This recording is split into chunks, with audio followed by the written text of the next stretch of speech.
Hoy vamos a meternos de lleno en una de las preguntas, quizá la pregunta más antigua y fundamental de toda la filosofía.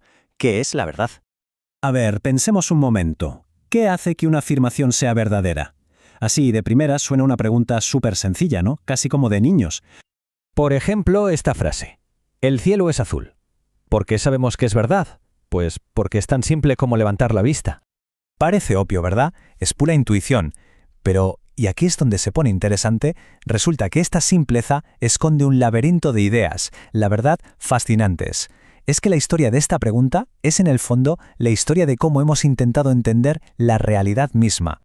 Venga, vamos a empezar por lo más básico, por la idea más directa, esa que en realidad usamos todos los días casi sin darnos cuenta. Se llama la teoría de la correspondencia. Y la idea es muy visual. Imaginen que una afirmación verdadera es como un espejo perfecto. Refleja la realidad tal cual. Si lo que vemos en el espejo encaja con lo que hay en el mundo real, bingo, eso es la verdad. La formulación clásica de esto, que es de Tomás de Aquino, lo clava. Veritas est adequatio rei et intellectus. Suena un poco denso, pero la traducción es sencilla. La verdad es la adecuación entre la cosa y el intelecto. O sea, la verdad sucede justo en ese momento en que nuestra mente y la realidad hacen clic. Vamos con un ejemplo súper simple para que quede claro. La frase «hay un gato en la alfombra».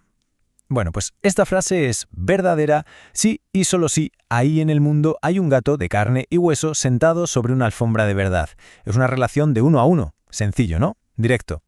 Pero claro, ¿qué pasa cuando la realidad no es tan objetiva? Aquí es donde la cosa se complica. Vamos a ver cómo ese espejo tan perfecto que teníamos empieza poco a poco a agrietarse. Y para eso nos vamos a Grecia, al terreno de Protágoras. Él soltó una frase que, lo puso todo patas arriba. El hombre es la medida de todas las cosas. De repente ya no es el mundo el que manda, sino la persona que lo percibe. El ejemplo clásico es perfecto para entender esto. Imaginen un día con viento. Para una persona que tiene frío, la frase «el viento es frío» es una verdad como un templo. Pero para otra que siente calor, es totalmente falsa. ¿Y quién tiene razón? Pues los dos. El espejo se acaba de romper en 1000 pedazos. Ya no hay una única realidad que reflejar, sino muchas.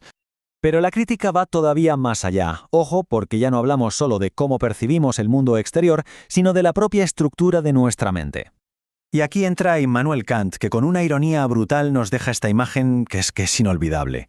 Kant dice que buscar un criterio universal para saber si el contenido de cualquier cosa es verdad es como ver a dos tipos, uno intentando ordeñar un carnero macho, mientras el otro sujeta un colador debajo. Es decir, una tarea completamente absurda, inútil. Entonces, el punto clave de Kant es este. Hay que distinguir entre dos cosas. Una es la definición de la verdad, que sí, sigue siendo la correspondencia con algo, y otra muy distinta es el criterio, o sea, la herramienta para saber si algo es verdad. Podemos tener reglas lógicas, claro, como que una frase no se puede contradecir a sí misma. Pero una regla universal que sirva para juzgar el contenido de todo, según Kant, eso es imposible.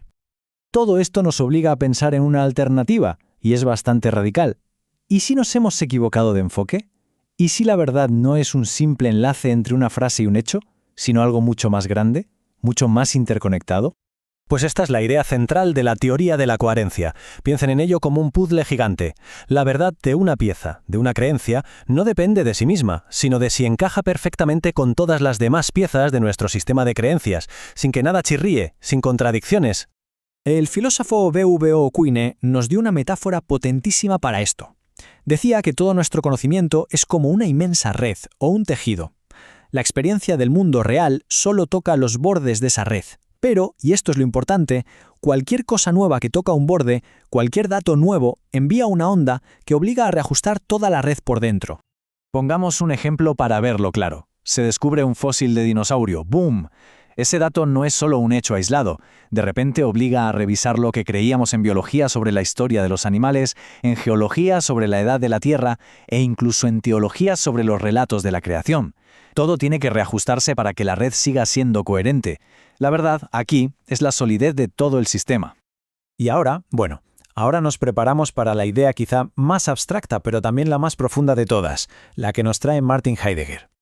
Heidegger nos pide que demos un paso atrás, uno bien grande. Nos pregunta, ¿y si hemos estado buscando en el sitio equivocado todo este tiempo? Y si la verdad no es algo que tienen las frases, sino algo que vivimos, una experiencia fundamental. Para él, la verdad en su forma más pura, más original, es lo que los griegos llamaban aletheia. La palabra significa algo así como desocultamiento o revelación.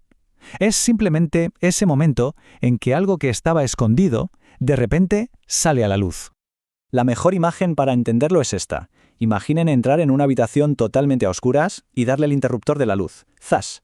Antes de que podamos siquiera pensar, ahí hay una mesa o eso es una silla, sucede algo previo. Las cosas aparecen, se nos revelan.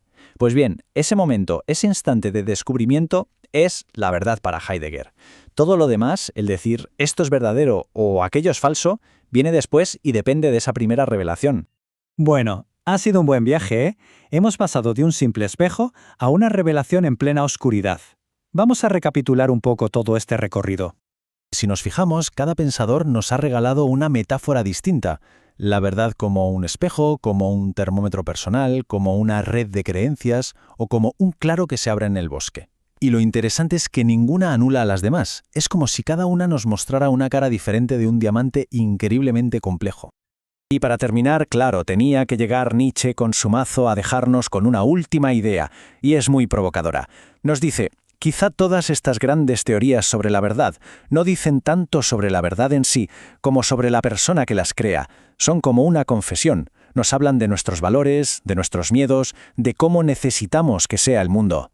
Y con eso, la pregunta vuelve al punto de partida, pero ahora nos mira a nosotros. Después de este paseo por el espejo, la red y el claro del bosque, ¿cuál es nuestra propia confesión sobre la verdad?